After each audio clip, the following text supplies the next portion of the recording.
সাবেক প্রধানমন্ত্রী শেখ হাসিনার ছেলে সজীব ওয়াজেদ জয়, মেয়ে সায়মা ওয়াজেদ হোসেন পুতুল এবং বঙ্গবন্ধুর ছোট মেয়ে শেখ রেহানার ছেলে রাদওয়ান মুজিব সিদ্দিক ববির ব্যাংক হিসাব অবরুদ্ধ করার নির্দেশ দেওয়া হয়েছে।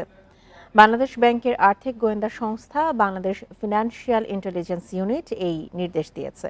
পাশাপাশি আওয়ামী লীগের গবেষণা cell centre for research and information CRI এবং সিআরআই এর ইয়ং বাংলা প্রজেক্টের ব্যাংক হিসাবও অবরুদ্ধ করা হয়েছে। সিআরআই এর চেয়ারপারসন জয়, ভাইস চেয়ারম্যান পুতুল এবং ববি ট্রাস্টি হিসেবে কাজ করেন। সোমবার বাণিজ্যিক ব্যাংকগুলোতে এই নির্দেশনা পাঠায় বিএফআইইউ।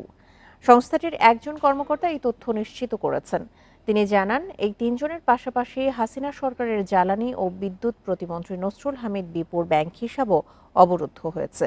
তিনিও সিআরআই এর ট্রাস্টি ছিলেন।